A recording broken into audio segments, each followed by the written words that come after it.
حضرت سیدنا ابو سعید خدری رضی اللہ عنہ سے مروی ہے، سلطان دو جہان مدینہ کے سلطان صلی اللہ علیہ وآلہ وسلم کا فرمان عالی شان ہے، جو شخص اپنے بھائی کا عیب دیکھ کر اس کی پردہ پوشی کر دے تو وہ جنت میں داخل کر دیا جائے گا۔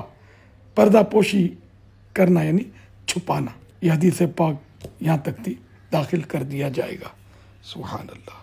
غیبت کی تباہ کاریاں پیج نمبر 283 پر یہ حدیث پاک نقل کر کے لکھا ہے۔ عیب پوشی کی فضیلت و اہمیت کے بھی کیا کہنے، جو چیز آخرت کے لیے جس قدر اہم ہوگی شیطان اسی قدر اس کے پیچھے لگے گا، لہذا مسلمان کی عیب پوشی سے روکنے کے لیے پورا زور لگا دیتا ہے، اور نوبت یہاں تک پہنچتی ہے کہ آج مسلمانوں کی اکثریت مسلمانوں کی عیب دریوں اور غیبتوں میں مشغول ہے، اور اکثر کوئی کسی کی خامی ڈھکنے کے لیے تیار ہی نہیں، بلا تکلف، بلکہ بسا اوقات تو فخریہ دوسروں کے آگے بیان کر دیتا ہے۔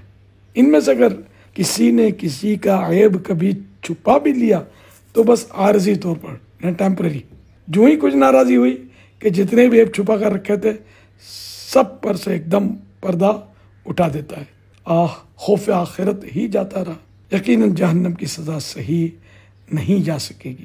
حضرت سیدنا عیسیٰ روح اللہ علی نبینا وعلیہ الصلوۃ والسلام فرماتے ہیں، کتنے ہی صحت مند بدن، خوبصورت چہرے اور میٹھا بولنے والی زبانیں کل جہنم کے طبقات میں چیخ رہے ہوں گے۔